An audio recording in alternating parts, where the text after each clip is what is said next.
Então, na aula de hoje, a gente vai falar sobre sistemas multirobôs. O objetivo da nossa aula, então, vai ser a gente dar uma visão geral, discutir as principais aplicações, os principais desafios, uma possível taxonomia, né, de determinadas características, né, como que a gente consegue classificar os diferentes sistemas multirobôs de acordo com alguns aspectos específicos ali. E a ideia dessa visão geral é levantando pontos, né, que a gente viu ao longo da disciplina, principalmente focando em um único robô. E a gente vê, né, então, o vasto, né, caminho que a gente ainda teria para seguir quando a gente considera múltiplos robôs. Mas de onde vem essa ideia da gente usar, então, múltiplos robôs para resolver os nossos problemas? Se a gente for fazer uma comparação, né, uma analogia aí com o nosso mundo real, a gente vê que em diversas situações, nós seres humanos, a gente precisa trabalhar em equipe para conseguir alcançar um determinado objetivo, para conseguir realizar algum tipo de tarefa, certo? E em todos esses casos, né, alguns exemplos aqui bem diferentes de coisas que a gente precisa, né, trabalhar em equipe ali, o que a gente vai ver é que, na maioria das vezes, a gente espera que os agentes que formam esses grupos, né, que estão ali atuando no mesmo local, eles trabalhem de alguma forma, de uma maneira cooperativa, né, que eles trabalhem em prol de um objetivo em comum. Mas a gente também vai ver que em outras situações a gente vai poder ter características diferentes ali. Então, o que a gente vai estar falando são exatamente, né, tentando focar nessas várias situações. Então, só para a gente relembrar, né, ao longo da nossa disciplina, a gente já viu várias aplicações que poderiam se beneficiar de sistemas multirobôs. Alguns exemplos, né? Um dos principais exemplos que a gente tem é exatamente quando a gente fala de transporte de objetos. Então, tinha até ali um exemplo também, né? Quando a gente, ser humano, quer levar um determinado objeto, às vezes a gente precisa colaborar com outra pessoa, porque a gente não consegue apenas uma pessoa fazer isso. E da mesma forma como a gente, quando a gente tem um robô, às vezes o objeto que aquele robô vai manipular é muito pesado ou é muito grande e apenas um robô não vai conseguir, certo? Além disso, né, dentro dessa tarefa de transporte, a gente tem todas aquelas coisas que a gente viu anteriormente, né, aqueles desafios também.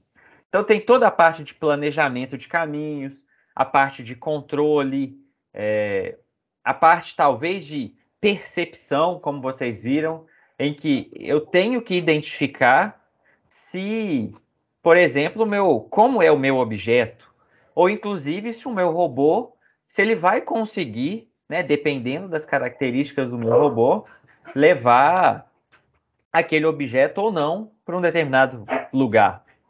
E dependendo, pode ser que eu tenha que colaborar com um outro elemento, um outro agente, que tem outras propriedades, né?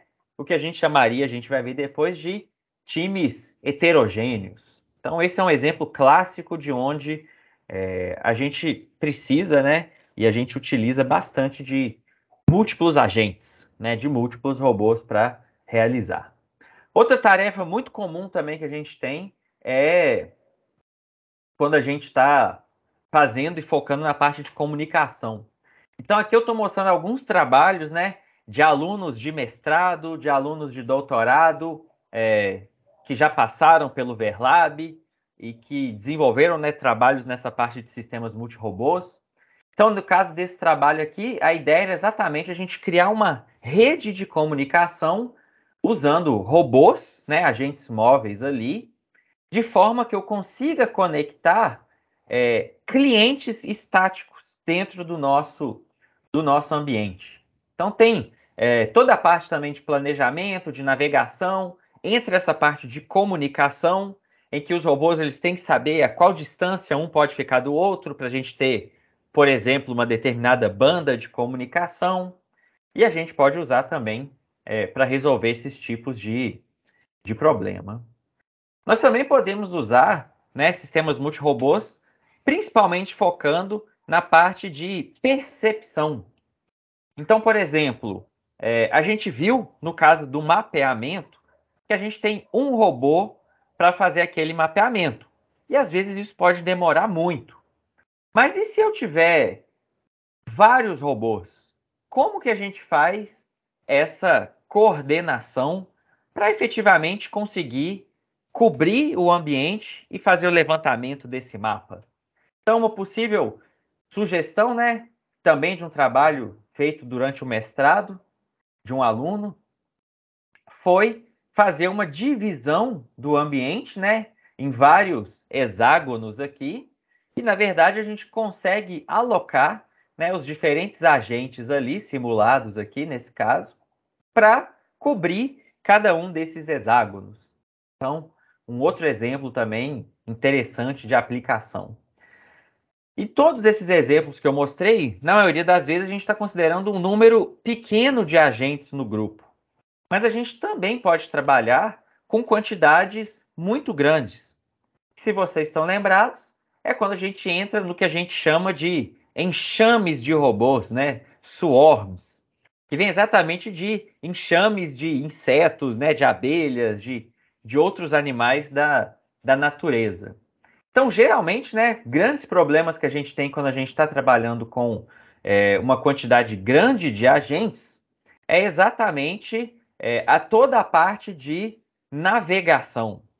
Então, nesse trabalho aqui, por exemplo, o objetivo era que cada grupo ele conseguisse navegar para uma determinada região do ambiente e eles tinham que continuar juntos.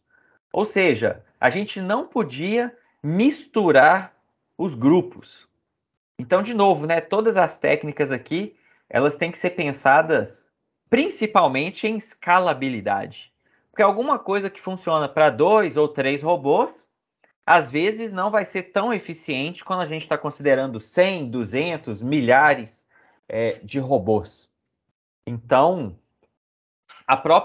o próprio problema só de você se movimentar no ambiente se torna um desafio grande quando a gente está trabalhando com uma quantidade grande, né, de agentes se movimentando dentro do mesmo ambiente. E aí, né, um último exemplo que eu gostaria de mostrar aqui é exatamente quando a gente está tratando de sistemas que têm múltiplos agentes, mas que eles trabalham de maneira adversarial. E o que significa isso? Aqui a gente tem dois times. O time representado pelas bolinhas vermelhas e o time representado aqui pelas bolinhas em azul. E o que a gente vê é que cada time tem o seu próprio objetivo. Então, enquanto, né, os agentes em vermelho eles querem entrar nessa região verde, os agentes em azul, azuis ali, eles não querem deixar os agentes vermelhos entrarem na região, certo? Então eles têm que capturar esses agentes aí. Então o que a gente vê aqui são exatamente times que vão, dentro de cada time, eles vão trabalhar de maneira, né, a alcançar um objetivo em comum, mas considerando intra-times, né, eles vão ter exemplos, eles vão ter objetivos diferentes. E né, uma das coisas interessantes que a gente pode pensar como aplicação também. E, de maneira geral, a gente consegue ver, né, que vários aplicações já atuais de sistemas multirobôs, já mais lúdicas, né, didáticas, de brincadeira, né, mais de entretenimento realmente, né?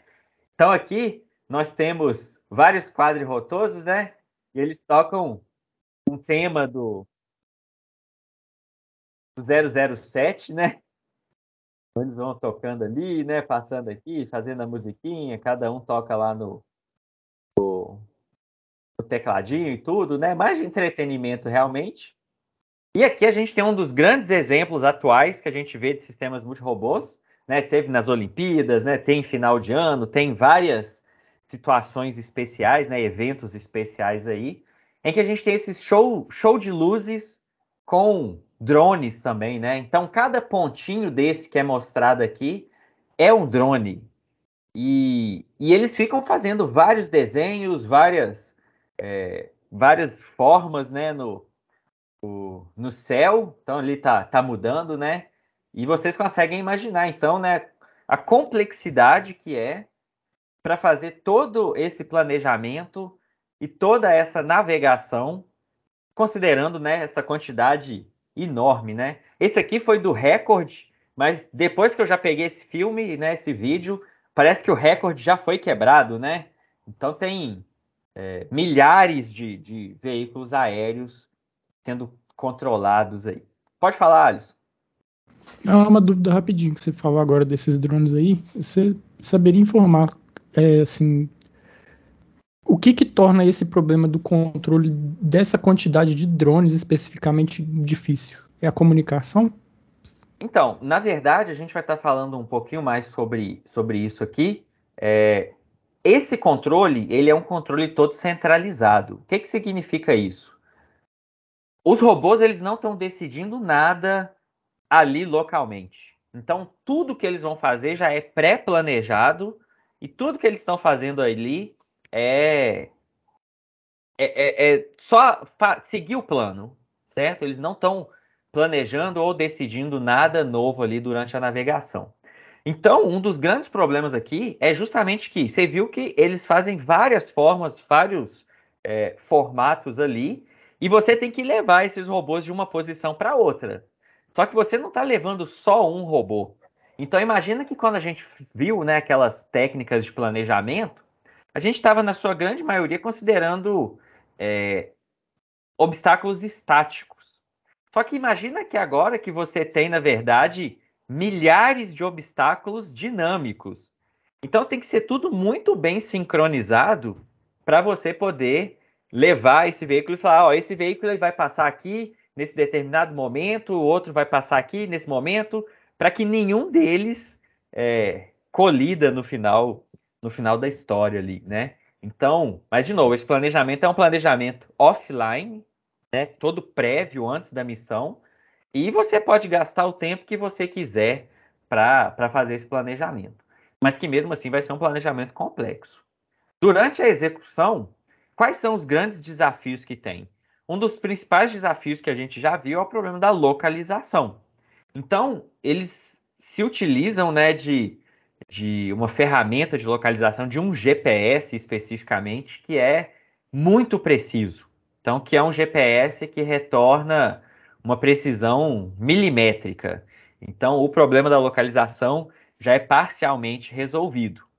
Mas lembrando que tem toda uma parte de se der um vento, né? O que vai acontecer? O seu veículo, ele, talvez, mesmo você sabendo exatamente onde ele está, né, ou com uma precisão muito alta, às vezes você não vai conseguir controlar ele para fazer exatamente o que você gostaria.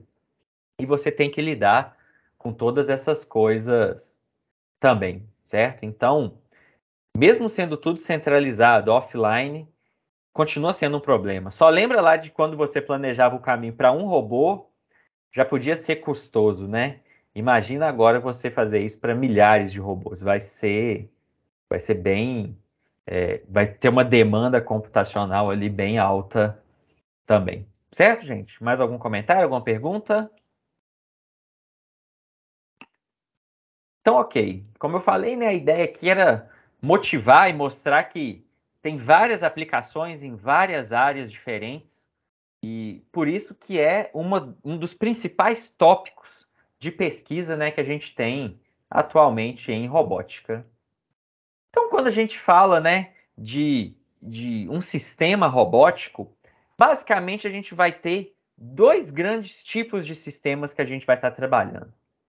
Os sistemas que a gente chama de Single Robot Systems, né, que é geralmente quando a gente tem um único robô, que é o que a gente veio vendo durante basicamente toda a disciplina, e a gente vai ter os sistemas, né, uma outra categoria que são exatamente focados em Multi-Robot Systems, que é quando a gente tem múltiplos robôs. E aí, geralmente, né, quando a gente tem sistemas múltiplos robôs, a gente tem vários termos que são usados para falar de sistemas que são compostos por vários robôs, né? Então, geralmente a gente pode ouvir falar de group, né, behavior ou group robotics, collective behavior, collective robotics, cooperative behavior, cooperative robotics e swarm robotics. Então, sempre que a gente fala esses termos ou que a gente encontra, né, esses termos em algum trabalho, é basicamente para se referenciar, né, e para deixar claro que, olha, eu não estou considerando um único robô, mas eu estou considerando vários robôs. E aí vocês conseguem pensar em possíveis benefícios? O que eu ganho quando eu utilizo múltiplos robôs? Ou eu só ganho mais trabalho, né? Só fica mais difícil fazer as coisas. Vocês conseguem me dizer algumas vantagens possíveis que a gente tem?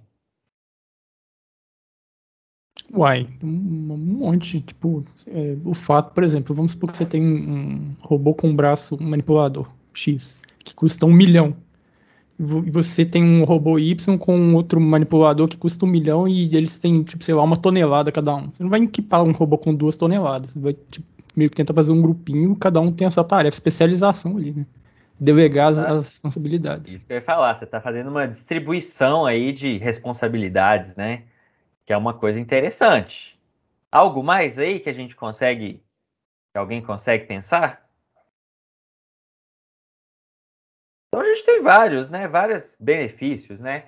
O principal benefício, que é bem fácil da gente enxergar, é que a gente vai ter um melhor desempenho do sistema. Então, geralmente, quando a gente fala de melhor desempenho do sistema, a gente está falando que eu consigo realizar uma tarefa de maneira mais rápida, porque eu vou ter várias pessoas para me ajudar a resolver aquela tarefa ali, certo? A gente tem o que a gente chama de um sensoriamento distribuído. E o que seria esse sensoriamento distribuído?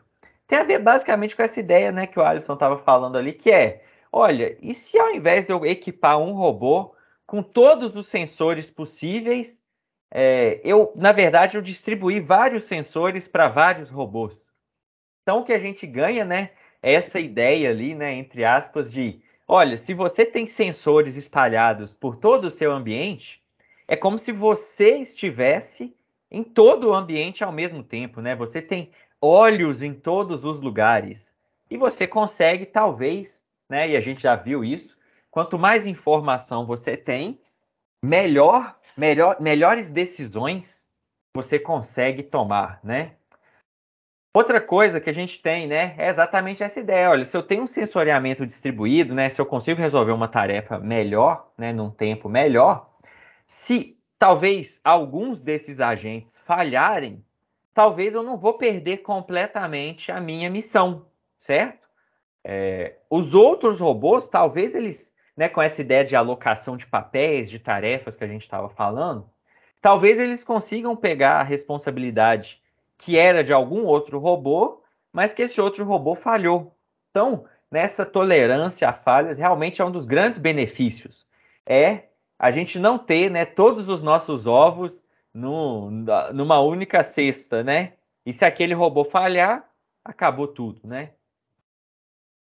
E é claro que, né, uma das grandes aplicações fundamentais que a gente tem é que algumas tarefas eu consigo melhorar o desempenho usando mais robôs. Então, por exemplo, se eu quero mapear um ambiente, se eu tiver mais de um robô, talvez eu consiga cobrir aquele ambiente de maneira mais rápida. Mas se eu tiver um robô, eu vou conseguir também mapear o ambiente. Talvez demore mais.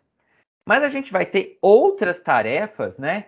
E aí um dos principais exemplos que a gente tem é o próprio transporte de objetos, em que se eu tiver um objeto que um único robô não consegue manipular, não consegue arrastar, empurrar, pegar aquilo ali, eu não vou conseguir realizar a tarefa. Não adianta.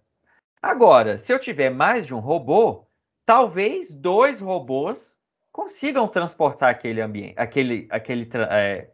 aquele objeto. Então, às vezes, né, na maioria das vezes, a gente vai usar múltiplos robôs para melhorar algo que a gente já consegue resolver.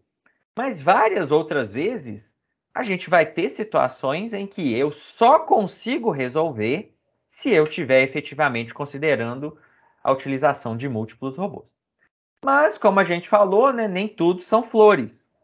Junto com essas várias vantagens, com esses vários benefícios, a gente também vai ter uma quantidade enorme de desafios, em que toda a parte de planejamento vai se tornar mais complexa, porque lembra que quando a gente falou, né, na parte de planejamento de caminhos, a gente falou da diferença entre caminho e trajetória. E se agora eu tenho várias coisas dinâmicas, né, se movimentando no ambiente, eu vou ter que considerar a trajetória de cada robô e não mais simplesmente o caminho. Porque senão eu posso ter caminhos que são válidos, mas trajetórias que são inválidas. A comunicação passa a ter um papel muito importante. Por quê? De alguma forma, esses robôs vão ter que se coordenar. E essa coordenação geralmente vai ser baseada em algum tipo de comunicação entre diferentes agentes, entre diferentes elementos do nosso mundo ali, né? Quando eu tenho mais de um agente, né, a gente falou que o planejamento fica mais complexo, justamente porque um agente ele passa a interferir na execução da tarefa do outro. Então, não é cada um decidir o que deve ser feito e fazer, mas tem que ter algum tipo de acordo, algum tipo de consenso ali. E finalmente a gente viu, né, nessa segunda parte da disciplina inteira, que um dos grandes problemas da robótica é toda a incerteza do ambiente, a incerteza dos atuadores, a incerteza da percepção. Isso tudo quando a gente está considerando um agente. Agora imagina se a gente combinar todas essas incertezas. A gente tem que tratar isso tudo, porque não adianta de nada eu ter um robô que tem muita certeza de alguma coisa, trabalhando ou tentando trabalhar com algum robô que tem uma incerteza muito grande, certo? Porque talvez eles vão entrar em acordo sobre alguma coisa, mas que cada um está achando que é algo diferente, né? Justamente por causa dessa incerteza, certo? Então, uma visão bem geral do que a gente precisa trabalhar, né, e considerar quando a gente está tratando esses robôs aí, esses sistemas multirobôs. E aí agora a gente vai começar a falar um pouquinho mais sobre alguns conceitos, uma taxonomia, algumas propriedades específicas desses sistemas multirobôs. A principal coisa que a gente tem que entender, né, quando a gente está falando de sistemas multirobôs, é exatamente definir de alguma forma como que vai ser essa interação entre esses vários robôs que eu vou ter ali dentro do meu ambiente. Então, basicamente, a gente vai considerar que a gente tem dois tipos de interação. Uma interação que a gente fala que é basicamente de coexistência. O que é coexistência? Olha, a única coisa que tem ali é que os meus robôs eles estão no mesmo ambiente, no mesmo local que é compartilhado. Mas nenhum deles sabe que aquela outra coisa que está no ambiente é um robô também, ou é alguém do time. Para eles, cada robô ali vai ser basicamente um outro elemento que ele tem que tratar no ambiente como se fosse um outro obstáculo qualquer, certo? E a gente vai estar trabalhando também, na maioria das vezes, com sistemas que a gente chama de sistemas acoplados, em que eles vão poder ser fracamente acoplados ou fortemente acoplados. No caso de um sistema fracamente acoplado, né, como a gente vai ver, a ideia, né, dos dois casos aqui é que os robôs conhecem, né, têm ciência da existência dos outros agentes do grupo ali. Só que em um sistema que tem um acoplamento fraco, esses agentes eles não dependem dos outros agentes para realizar as suas tarefas, certo? Mas eles vão trabalhar juntos ali para melhorar a missão como um todo.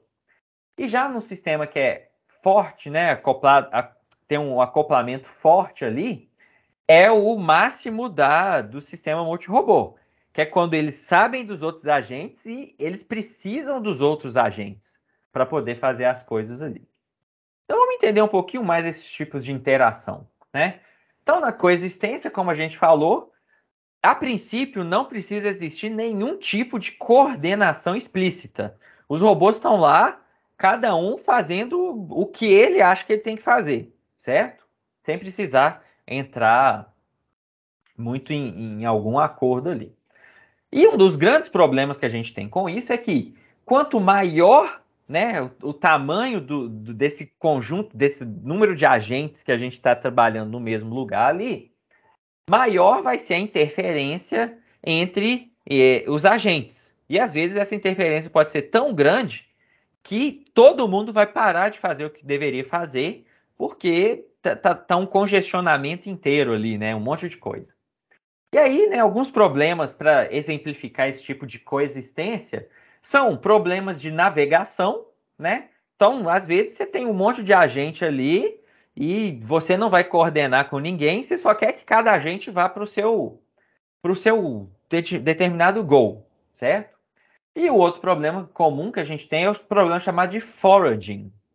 Esse problema do foraging ele é muito comum em sistemas biológicos, como por exemplo abelhas, formigas e etc. Qual que é a ideia do foraging? Então tem um exemplo aqui, né? É o quê? É você tipo coletar recursos. Então, os seus agentes eles começam dentro de uma determinada região e quando eles encontram um certo recurso, eles coletam esse recurso e eles voltam pro ponto inicial. Nesse caso, né, o que a gente encontra na maioria das vezes é que os agentes eles podem trabalhar de maneira independente. Tipo, cada um vai explorando o ambiente aí, e se você encontrar o tipo de coisa que a gente está procurando, você pega e volta.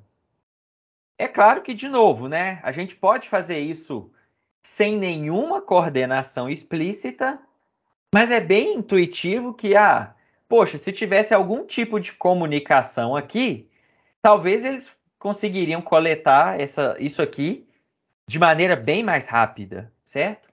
Mas, de novo, isso aqui é só dando exemplos de que a gente pode ter sistemas multirobôs que não tem nenhuma comunicação, que não tem nenhuma coordenação explícita ali, mas que conseguem realizar, talvez não da melhor maneira, alguma determinada tarefa ali, certo? Mas como eu falei, o que a gente vai estar mais interessado são nos sistemas acoplados, certo? Então a gente tem sistemas que são fortemente e fracamente acoplados. Nos casos dos sistemas que são fracamente acoplados, como a gente falou, nos dois casos eles têm ciência dos outros agentes, dos outros robôs, mas eles não demandam, né, eles não dependem dos outros agentes para realizar a sua tarefa.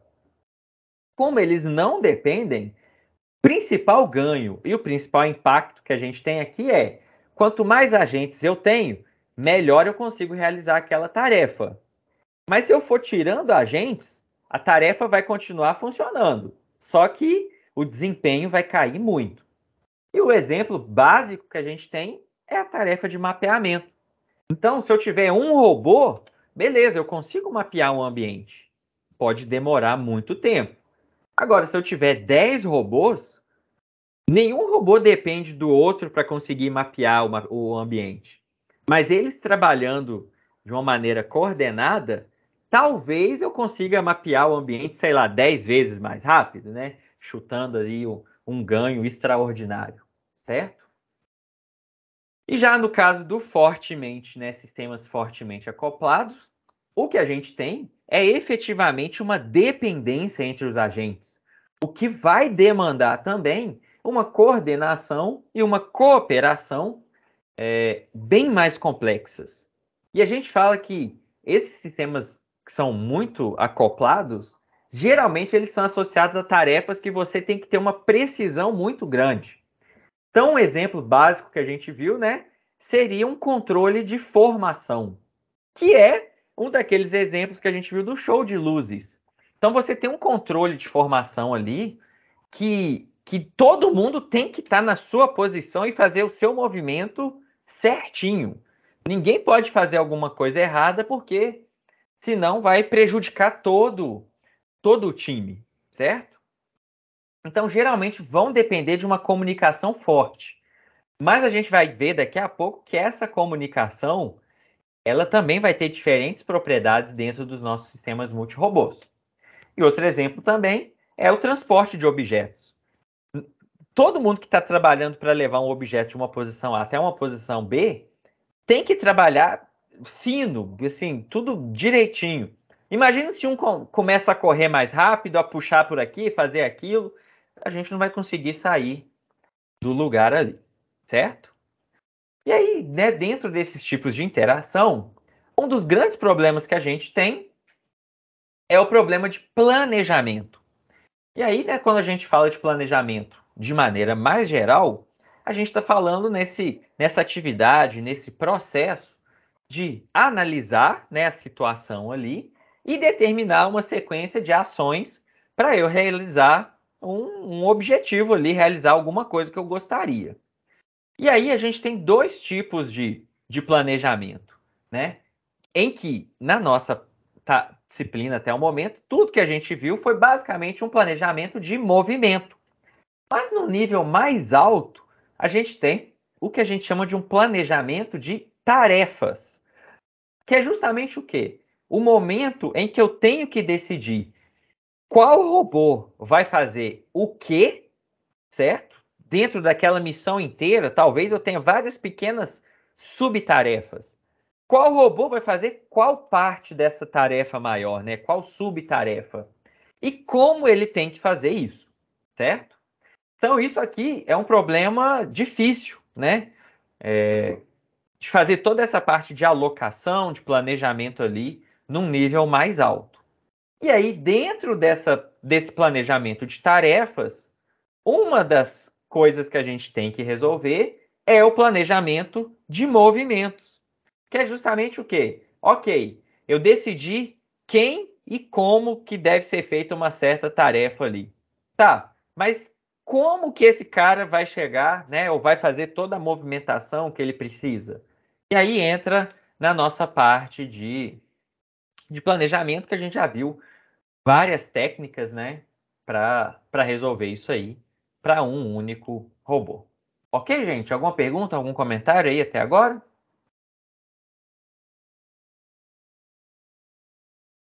Então a gente está falando de algumas propriedades gerais e aí a gente vai introduzir agora uma taxonomia para deixar mais claro qual que é o relacionamento entre diferentes propriedades. Então, o que é uma taxonomia? Né? É exatamente uma classificação, uma categorização de grupos, considerando algumas características específicas que a gente vai destacar aqui. Né? Por que é interessante a gente falar sobre essas taxonomias?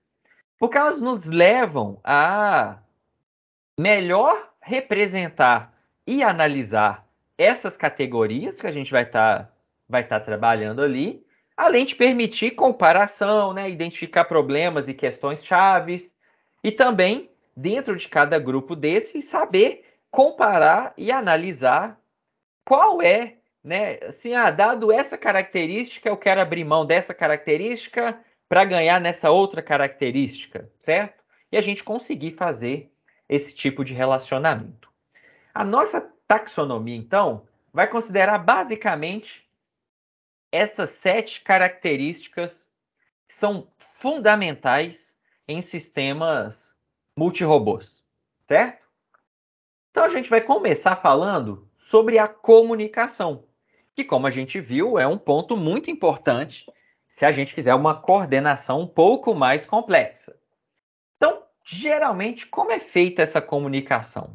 Então, né, de maneira bem básica aí, a nossa comunicação ela vai se dar a partir de algum tipo de sinal que é gerado por um emissor, por um agente emissor ali qualquer, e que esse sinal ele é observado e consegue ser interpretado por um agente receptor, certo?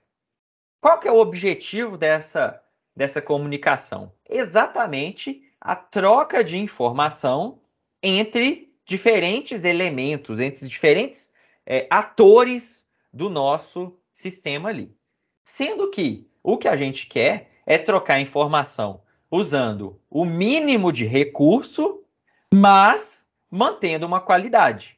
Porque lembrando, né? Quanto pior for a qualidade da minha comunicação, mais incerteza isso acaba introduzindo no nosso sistema. E isso vai ser ruim demais, certo? Então, a comunicação é um dos grandes problemas, né, quando a gente fala de sistemas multirobôs. E, né, eu falei aqui que o sinal, ele é algum sinal, não precisa ser um sinal de rádio, né? Geralmente a gente pensa comunicação é um rádio. Então, não necessariamente, né? O que eu queria deixar claro é que essa comunicação não precisa ser explícita. E aí, de novo, sistemas multirobôs, na maioria das vezes, a gente se inspira na natureza. E aí, um dos exemplos que a gente se inspira na natureza são, né, os feromônios, né, coisas que, por exemplo, abelhas e formigas utilizam, que é uma comunicação implícita, ou seja, é algo que foi deixado no ambiente, mas que outra formiga, outra abelha ali, consegue identificar, né, aquilo ali e interpretar. Então ela não precisa ser explícita. E mais do que isso, será que a gente sempre precisa de comunicação para conseguir utilizar sistemas multirobôs? O que vocês acham? Então a resposta é não. Entretanto, né, como a gente viu, por exemplo, no caso do foraging, a gente pode ter robôs que simplesmente coexistem, né? Que são vários robôs que estão ali, ninguém conhece a existência do outro, né? Ou depende do outro. Mas como a gente viu, apesar da comunicação não ser algo necessário, fundamental, ou eu não posso usar múltiplos robôs, ela nos ajuda e muito na etapa de coordenação, de cooperação ali entre os robôs.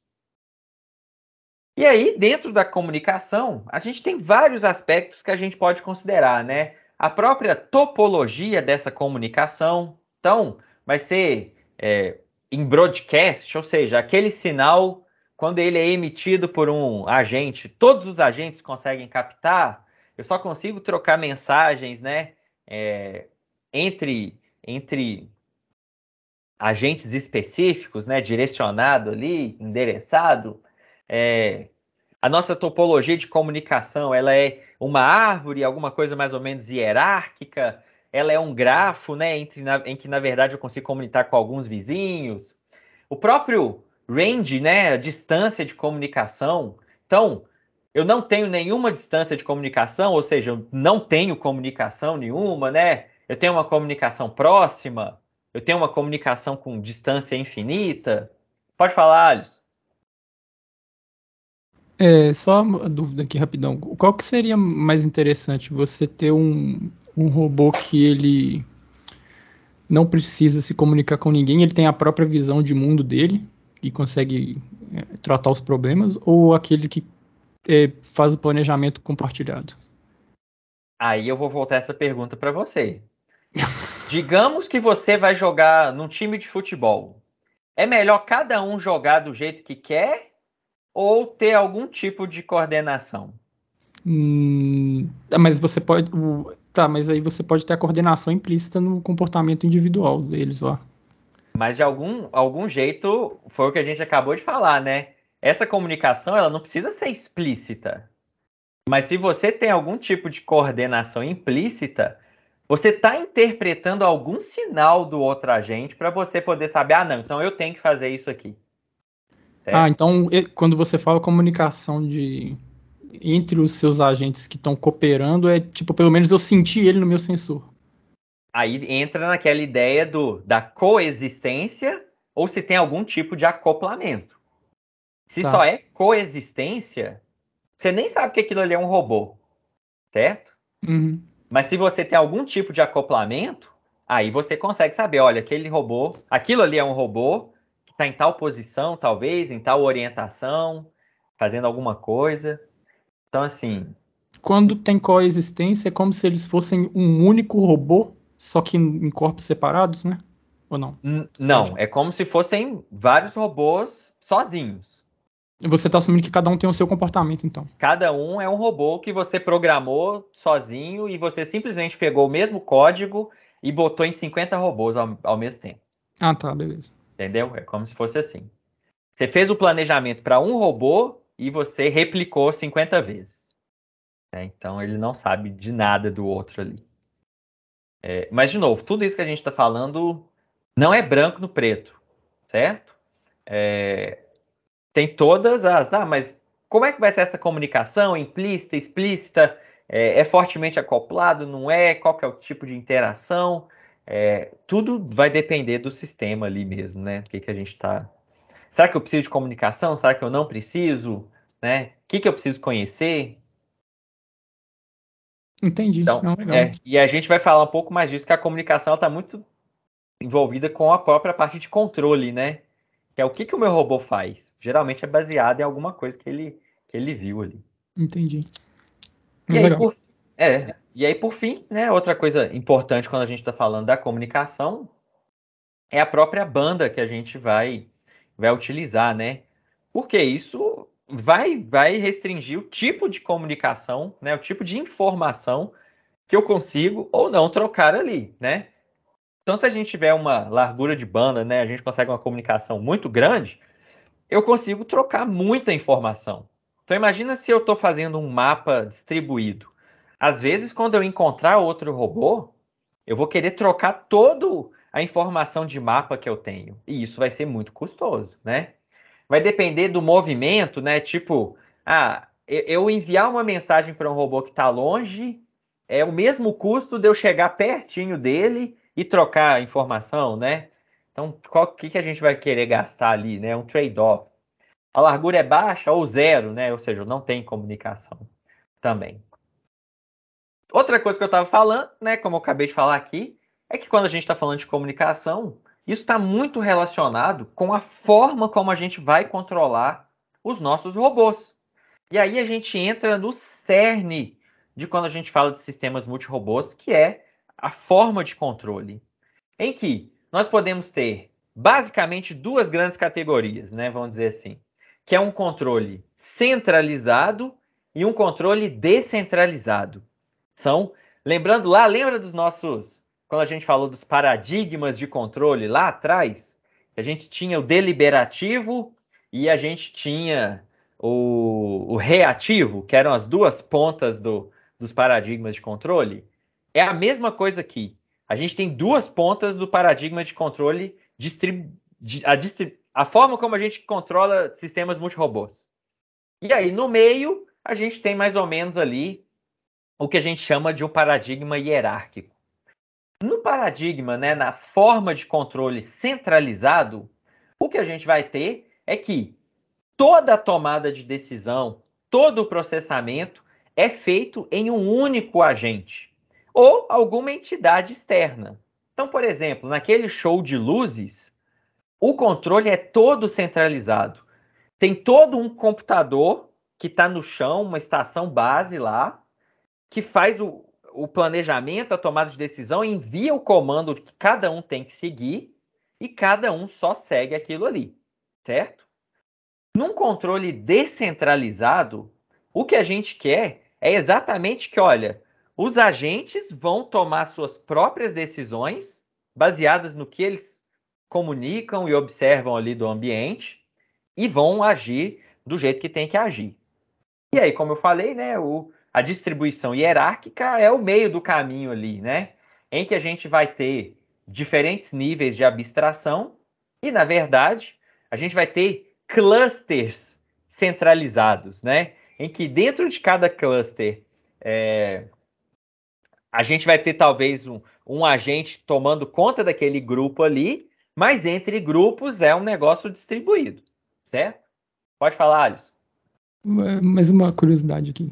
Desculpa estar perguntando toda hora. Não, pode perguntar, ué.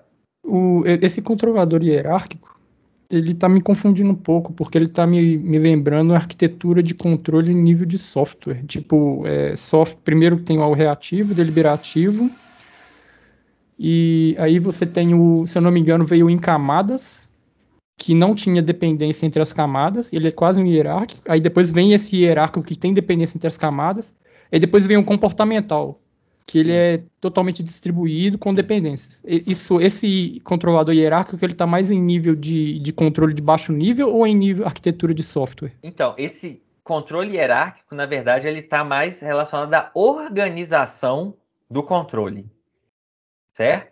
A Do, forma como do do controlador, vamos controle dizer assim, de como que os agentes vão receber comandos e tomar decisões.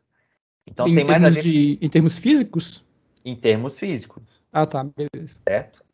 Então, por exemplo, se a gente for olhar aqui, né, essas arquiteturas de grupos propostas, tem, como eu falei, né, o controle tem muito a ver com a comunicação.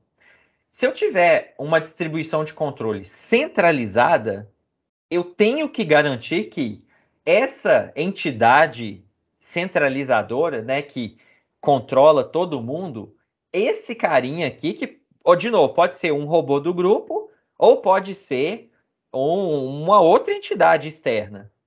Esse cara tem que conseguir comunicar com todos os agentes do grupo. Se em algum momento esse cara perdeu a comunicação com o agente centralizador, acabou. Ele não vai saber mais o que fazer, porque ele só recebe comandos ali, certo? Já quando a gente caminha, né, para o lado descentralizado ou até mesmo hierárquico, o que a gente vai ter são exatamente interações, comunicações locais em que, olha, esse robô zero, ele comunicou com o um e vice-versa ali, e eles então, né, decidiram que, olha, dada essa comunicação que a gente fez, a gente tem que tomar essa determinada ação. E eles vão lá e agem. A principal diferença desse modelo totalmente descentralizado para o hierárquico é que talvez, olha, nesse cluster aqui, se a gente for pensar, né, digamos que isso aqui seria um subgrupo, certo? Eu poderia pensar então que o robô 3 é o agente centralizador, certo? E aí é distribuído, né? Seria distribuído por quê? Eu teria esses vários subgrupos, né? Aqui, subgrupo de um, em que cada um desses caras está agindo sozinho. Só que dentro de cada grupo eu posso ter uma comunicação centralizada, né? Em que esse agente coordena ali. Vocês conseguem pensar, é melhor ser centralizado ou ser distribuído? No caso dos drones lá, parece que é melhor ser centralizado. Mas em alguma outra aplicação pode ser melhor ser distribuído por causa da redundância, né? E isso, então, eu não sei. Imagina que eu estou lá agindo, né? E eu tenho um robô que é o mega robô que controla todo mundo. O que vai acontecer se esse robô morrer? Acabou Ele meu trava sistema. tudo. É. Pois é, acabou meu sistema. Se o robô que controla acabou, não existe mais, é claro que você tem várias técnicas de, não, eu elejo um outro cara que vai passar a ser responsável, né? Então a gente tem várias técnicas mais complexas, mas o que a gente pode entender na maneira geral é que se aquele agente, se ele for realmente insubstituível, se ele parar de funcionar, é problema. Então vou fazer tudo distribuído. E aí a gente entra num outro problema, né? Que você tomar decisões de maneira distribuída é muito complicado, certo? E geralmente a gente vê isso, inclusive, quando a gente trabalha em times, em grupos, né? Cada um, cara, você imagina se todo mundo sair tentando tomar uma decisão de maneira distribuída. Geralmente o que vai acontecer é, não, tem um líder e ele vai tomar a decisão e vai falar para a gente o que tem que fazer, né? Porque é muito complicado, né? E também, né, existem várias técnicas de controle, né, distribuído, técnicas chamadas de consenso, que é exatamente, né, técnicas de leilão, de como que a gente faz essa comunicação e tenta chegar num acordo, né, para fazer o nosso controle. Então, geralmente, a comunicação E o controle são as características, as principais características quando a gente fala de sistemas multi-robôs, né? Outras características que a gente vai ter é como que esses grupos eles estão atuando, né? Então a gente pode ter o que a gente chama ali de benevolência entre, né, os nossos sistemas multi-robôs, ou a gente pode ter competitividade, né? Em que, quando a gente fala de competitividade, às vezes são quando robôs têm objetivos conflitantes e pode ser, inclusive, conflitante em termos de recurso. Então, o que é um recurso? O próprio ambiente onde o robô está é um recurso.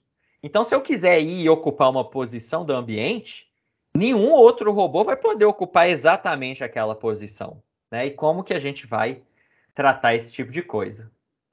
Então, na maioria das vezes, a gente pensa que todo sistema multi-robô trabalha com essa benevolência, né? Eles trabalham em prol de um objetivo comum. Mas não, né? Às vezes a gente vai ter exemplos de, de, de objetivos conflitantes, né? Por exemplo, quando a gente tem o futebol de robôs, né? Que é muito uma aplicação muito conhecida. Cada time é adversário do outro, né? Então, eu tenho que saber que eu tenho um robô que é do meu time, que trabalha fazendo a mesma coisa que eu, mas eu tenho um outro robô do outro time que quer fazer outra coisa, quer talvez me atrapalhar a fazer o que eu quero fazer. Um outro exemplo, né, foi o que eu dei aqui, de defesa de perímetro. Olha, às vezes, o objetivo do guarda é proteger aquela região. E o objetivo do invasor é entrar naquela região. Então você vai ter caras ali que eles vão ter que trabalhar para cada um para tentar alcançar o seu objetivo, né? Isso aqui é muito comum, né? Quando a gente utiliza, por exemplo, técnicas de teoria dos jogos, que é justamente quando a gente tem coisas que vão ser conflitantes ali, né? Então, como que eu tomo uma decisão, talvez pensando que um outro agente vai tomar uma outra decisão que é para me atrapalhar, né? E aí a gente tem que entrar também tomar alguma ação ali, pensando nessas coisas aí, certo? De maneira mais geral, nós também podemos pensar que a nossa interação, né, como a gente falou lá atrás nos tipos de interação, basicamente só coexistência ou acoplado, né, de alguma forma. A gente pode detalhar também em 3 níveis de interação, né? E, de novo, isso aqui é uma taxonomia proposta, né? Existem outras, com outras nomenclaturas, considerando outras formas de agrupar e de classificar as coisas, né? Mas eu gosto dessa taxonomia e dessa nomenclatura especificamente. Então a gente teria 3 níveis, né? O primeiro nível, que é o nível de coordenação, que é o nível mais básico, que é basicamente o que? Olha, cada robô, eles têm um objetivo em geral, mas eles vão tomar decisões locais, digamos assim, né? Tem uma tarefa geral, mas eles atuam localmente para tentar ajudar a resolver essa tarefa geral, né? Que a gente pode pensar como um exemplo do mapeamento, né? Cada um vai mapear uma região, mas eu preciso que todo mundo resolva o seu problema para eu resolver o meu mais geral, que é ter um mapa do ambiente. Mas se um robô falha, talvez o outro vai lá e consegue resolver. Já no caso da cooperação, a ideia é que eles trabalham em prol de um objetivo comum, em que, por exemplo, eu não conseguiria resolver separadamente. Se eu tiver só um robô, eu não consigo fazer aquela tarefa. Por exemplo, diferente do caso de mapeamento. E no nível mais geral que a gente teria é a colaboração, em que basicamente quando a gente colabora é quando a gente tira o máximo proveito de todas as características dos meus robôs. Então, um dos grandes detalhes que geralmente a gente tem, quando a gente fala de cooperação, a gente considera aí de novo, né, com um pouco de liberdade aí, né? A gente, na maioria das vezes, considera robôs homogêneos. E o que são robôs homogêneos? Robôs que possuem características iguais. Eles são basicamente robôs iguais, replicados N vezes. E geralmente, quando a gente fala de robôs de colaboração, A gente está falando de robôs heterogêneos. O que são robôs heterogêneos? Robôs que vão ter diferentes capacidades. E quando a gente fala de capacidades, a gente pode estar falando, por exemplo, de um robô terrestre atuando junto com um robô aéreo, de um robô que vai ter um braço e o outro que vai ter um outro sensor, e que de alguma forma a gente usa de todas essas capacidades, esses recursos que a gente tem diferentes, para eles colaborarem e realizar uma tarefa, então, que geralmente é uma tarefa mais complexa que robôs iguais não conseguiriam resolver ali também, certo? Por exemplo, a gente viu, né, um exemplo de colaboração é eu levar um objeto de um lado para o outro, em que eu não vou conseguir, por exemplo, só relevar com um robô terrestre, né? Mas se eu tiver um robô aéreo e um terrestre, eu consigo tirar o melhor dos dois mundos ali, certo? E colaborar com o ser humano também, né? Nesse caso. Também pode, exata, perfeito. E aí, quando entra em colaboração, a gente pode inclusive ter seres humanos também no nosso time aí. Perfeito, certo? E aí, né? Um ponto importante que a gente tem quando a gente fala de sistemas de multirobôs, que a gente falou rapidinho, é quando a gente escolhe, né? Ou a gente tem já ali, a gente tem que trabalhar com grupos de diferentes tamanhos. Então, a gente pode ter grupos que geralmente são limitados, né? Quando a gente fala sistemas multirobôs, geralmente a gente está considerando um número pequeno de agentes ali. E quando a gente está falando de enxames de robôs, a gente está considerando um número infinito, ou seja, é um número muito grande, é milhares de robôs ali para a gente trabalhar. E por que é importante a gente considerar o tamanho do robô? Porque isso vai ter um impacto com a escalabilidade das nossas técnicas, certo? Por quê? Muitas vezes a técnica pode ser eficiente para eu rodar para um robô. Mas se eu tiver 1 milhão de robôs, aquela técnica vai gastar dias para conseguir ser executada. E não é bom, certo? E aí, né, uma das coisas que a gente já começou a discutir será que sempre que eu aumentar o número de robôs, eu vou ganhar em desempenho? Então, se eu tenho um robô e eu faço o negócio em 1 hora, se eu tiver 1.000 robôs, eu vou fazer o negócio 1.000 vezes mais rápido? Então, isso é só para levantar essa questão de que não, né? Como a gente falou, ter múltiplos robôs é interessante. A gente tem um ganho de desempenho, né? Porque, por exemplo, se eu estiver mapeando, eu tiver mais robôs para espalhar pelo meu ambiente, eu vou, teoricamente, conseguir mapear mais coisas mais rápido, né? Só que a gente passa a ter um problema grande de interferência, em que justamente, nesse caso aqui, né, um dos grandes recursos que a gente tem é o próprio ambiente. Então, várias vezes a gente analisa e a gente identifica esse platô em que eu vou aumentando o número de agentes, eu vejo que eu estou ganhando em desempenho. Só que em um determinado momento isso estabiliza. Inclusive, pode até começar a decair, em que conforme eu vou adicionando robôs, o que acontece é um está atrapalhando tanto o outro que, na verdade, ao invés de ganhar, eu tô perdendo, né? Então, isso é sempre importante também para a gente não ter isso na cabeça de que, sempre bota mais robôs e vai ser melhor, né? Muitas vezes a gente faz essa análise, né, de desempenho aí. Pode falar, Alisson? O que é estudado em programação concorrente distribuída teria alguma aplicação nesse contexto? Pode ter, pode ter. Então, você pode, principalmente também na parte de comunicação, né? Às vezes você está tendo, você imagina 1 milhão de robôs trocando mensagem com 1 milhão de robôs, né? Dependendo de como a gente faz a topologia lá de comunicação. Isso vai ser um horror, concorda? A interferência de comunicação e o problema de banda vai ser uma Vai ficar coisa, bagunçado, né? vai ser uma bagunça. Então, sim, essa parte de sistemas distribuídos pode ser aplicada, né? Então é o que eu falei, né? Essa nossa aula terminando o curso, a gente volta lá na nossa primeira aula, né? Na robótica, a gente consegue aplicar técnicas de várias outras áreas, certo? Exatamente porque a gente tem todos esses problemas e mais, né? Então, é muito fácil quando eu tem lá meu sistema distribuído, tá tudo cabeado, né, na mesma rede, funcionando. Mas e se eu começo a ter um robô que a comunicação é falha, o ambiente é esquisito, né, o robô pode parar de funcionar, pode ter quebrado. São problemas para a gente trabalhar, sim, né? O que deixa cada vez mais interessante a nossa área, né?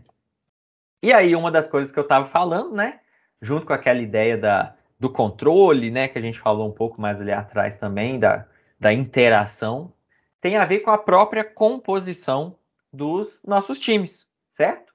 Então, como eu falei, né, robôs, né, grupos homogêneos, geralmente é quando a gente tem robôs que são idênticos, né, seja em funcionalidade ou seja em hardware, né, idênticos ou muito similares, né, vamos dizer assim. Não precisa ter o mesmo laser, mas vamos dizer que eles tenham um sensor que volta a mesma informação, né? E a gente pode ter também grupos que são heterogêneos, em que essa heterogeneidade ela pode ser tanto em termos físicos, né, em termos de hardware, como pode ser em termos mais abstratos, realmente, em que cada um vai ter diferentes objetivos e a gente pode ter, inclusive, diferentes papéis, né, dentro desses grupos aí. E aí, né, a gente entra numa área meio cinza, em que grupos heterogêneos, a gente pode, inclusive, ter robôs que têm hardware igual, né, são robôs idênticos, mas que estão desempenhando papéis diferentes, né? Então, a gente fala que cada um ali é um grupo heterogêneo de maneira mais geral. Certo, gente? Alguma pergunta, alguma dúvida? E aí, como eu falei, né, a ideia dessa aula é uma aula mais conceitual, teórica, realmente, em que a ideia era a gente discutir, né, ver essas diferentes propriedades, características, nomenclaturas que estão envolvidas quando a gente fala de sistemas multirobôs, né? Então, sistemas multirobôs têm centenas de aplicações, certo? Sensoriamento, monitoramento, vigilância, defesa, localização, transporte, a própria navegação, né? É um dos problemas quando a gente considera sistemas multirobôs. Ou seja, a gente tem uma vasta gama de coisas, de aplicações que podem se beneficiar de sistemas multirobôs e que demandam, né, mais pesquisa e mais trabalhos nessa área. Então, a gente ganha em várias vantagens quando a gente está usando um sistema multi-robô ao invés de um sistema single robot, né? Em que a gente, na maioria das vezes, né, como a gente acabou de discutir essa questão do platô, a gente vai ganhar em desempenho, a gente ganha em percepção, a gente ganha em robustez e confiabilidade, a gente ganha em várias coisas. Mas é claro que a gente tem que também trabalhar com vários desafios, né? Toda a parte de planejamento, seja de tarefa, seja de movimento, o controle, seja um controle de um robô, seja o controle do grupo como um todo, né? A parte de comunicação, ou seja, o que eu sempre falei, né? O que não falta em robótica são problemas, né, interessantes para serem resolvidos aí. E o objetivo aqui era justamente falar um pouquinho, né, sobre essa área, né, que é uma área com muita pesquisa, né, um tópico muito importante na parte de robótica, e, né, deixar esse caminho aberto aí para vocês continuarem, né, o estudo da parte de robótica aí que a gente viu ao longo da disciplina.